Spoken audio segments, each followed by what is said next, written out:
It's coming close to the end of the year and a good time to reevaluate your guitar playing skills. What's working? What's not?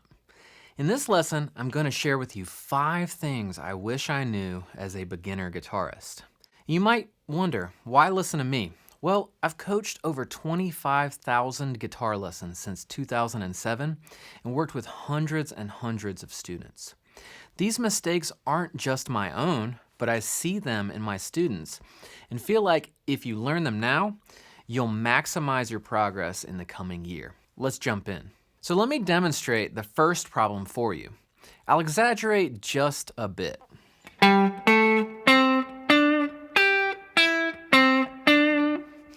So it's pretty clear. Mistake number 1 is pressing and/or picking too hard. So I can hear it almost instantly when I listen to a beginner or even intermediate guitarist. The fingers, they sound like they are an anchor dragging across the bottom of the sea. I hear splat, splat, splat every time they pick. This is an incredibly common problem for many guitarists. So there's a common misconception from following many great guitarists who play really fat strings and just pound the crap out of the guitar. Here's the thing, this kind of guitar playing really doesn't work for the average guitarist. An expert can learn to make it sound good by directing the energy very specifically, almost like Bruce Lee's 1-inch punch. But a novice, when pressing down extremely hard, you're killing all the sustain and potential for the notes to ring and bloom. So a great tip to learn to lighten your touch is to try and fret a note, but just press lightly into the string where you get a muted sound, like this.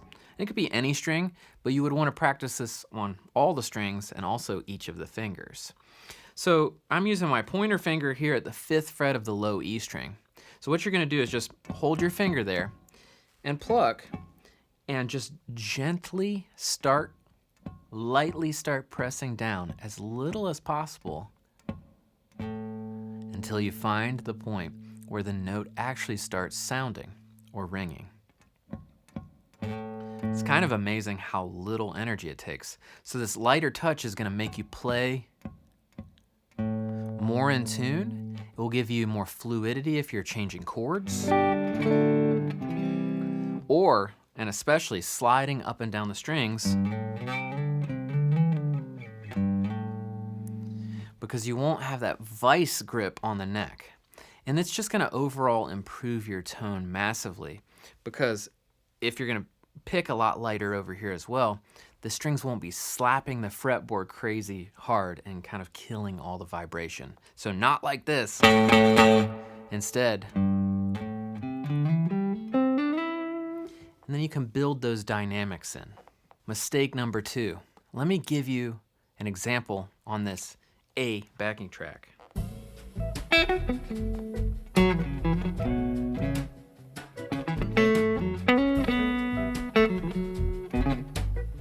All right, so that was a mess, but mistake number 2 is not paying attention to rhythm. This is by far the most common weakness in every single guitarist that I have worked with since 2007. Guitarists just don't pay attention to rhythm. In fact, when you say the word rhythm, they instantly think you're talking about chords.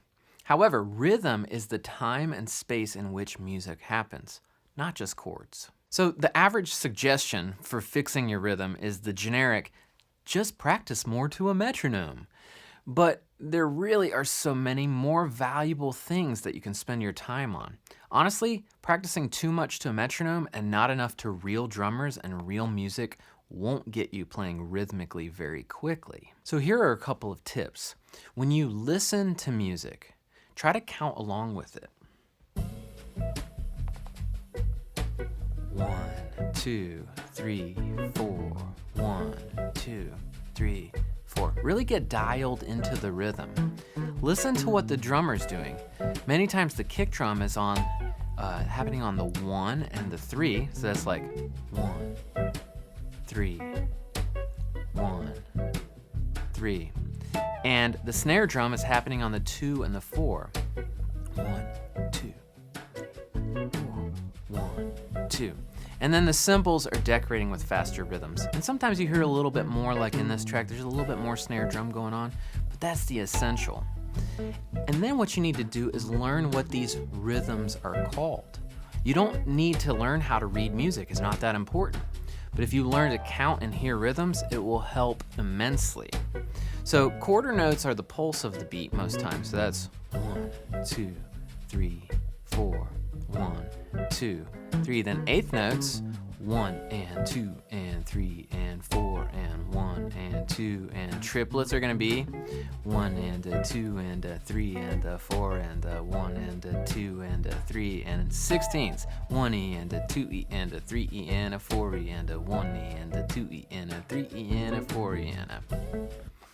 These are really the most essential part of the groove. I would recommend play along with real records or really nice backing tracks. Try to keep up and feel the music with the band. If you can't keep up with the band, slow the track down by using the amazing tools that are available nowadays. Instead of practicing to a metronome, try buying or finding free, really great drum loops online. They will teach you more about rhythm and groove than just a sterile click track. Mistake number 3. Have you ever heard a solo that sounds like this?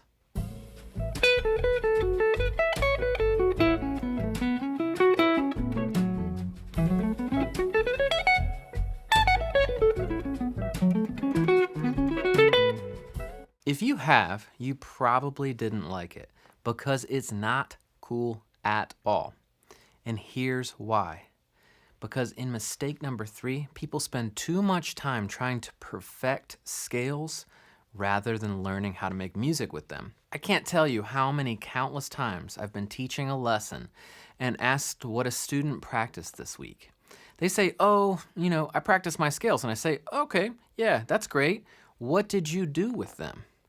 And I kid you not, they say, oh, well, I just played them up and down over and over. And then I tried to speed up along with the metronome, up and down and up and down. This, my friends, is a music killer. This does not make you better at music. It makes you better at scales. So once you can play the scale decently well, you absolutely have to start trying to turn it into music. So how do you do that? Turn on a backing track in an appropriate key, whatever key you're working on, and start to work on specific skills. I'm not saying to start noodling and goofing off. You could do things like play very specific rhythmic values to practice your rhythm, like say quarters, or eighth notes. Get dialed in with your rhythm, or target techniques like hammer-ons,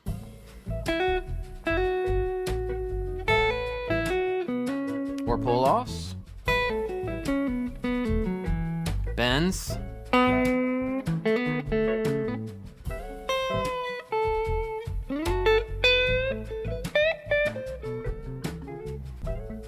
slides,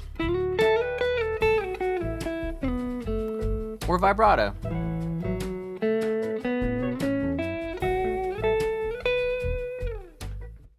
These are the things that actually make you sound like you're playing music. Target these individually and start to improvise with them rather than just playing up and down boring scales. All right, so mistake number 4 is a big mistake that happened to me. It just was, I was young, I was coming up, I started playing in 1999, and I was a shy kid. But mistake number 4 is being too scared to start jamming with other people. And I really can tell you from personal experience, as well as that I've seen it in students. Finding people to play with can be a little bit challenging, but what I'll tell you is that there is absolutely nothing that will make you better more quickly than playing with other people.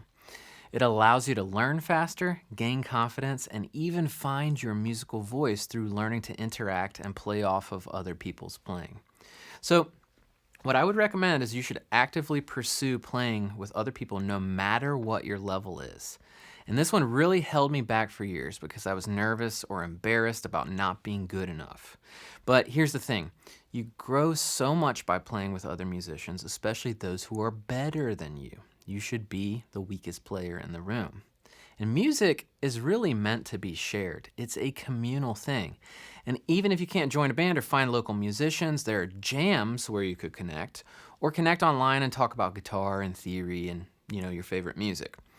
So finding a community of like-minded players early on is a great way to learn and grow and really discover your own musical voice. Now, mistake number 5 is something that happened to me as well. And that is not getting a guitar coach sooner or not looking for the right guitar coach. The amount of information that's available at our fingertips is astronomical these days. However, as learning guitarists, it's extremely easy to get lost or to get overwhelmed. And it's really easy to not make any musical progress because of the vast sea of information. There are many folks who really choose to go their own route, and they do fine as self-taught guitar players. However, many of us, including myself, make exponentially better growth and progress by finding the right guitar teacher. Initially, I taught myself because it was 1999 and I didn't know how to find the right guitar coach. And to be honest, my first guitar teacher was terrible. I was incredibly inspired and he was just very apathetic. But several years later, I found someone who was quite a good teacher and set me on the right path of learning. So the mistake here is don't be afraid to find a guitar coach. And secondly, don't be afraid to fire your guitar coach if you don't gel or they don't provide the information in a way that works for you. I'd also say just because someone plays really well doesn't mean whatsoever that they are going to do a good job of teaching you how to do the things they do. So I personally have taken private lessons from over 80 different guitar instructors. It's been super helpful, and for years I also bought every book possible, and once courses became a thing, I also bought any one that interests me as well. Don't be afraid to source out the right guitar coach and also dig into some online courses where you can connect with better players and teachers. Now that you know how to avoid these 5 beginner guitar mistakes, make sure to watch this video next.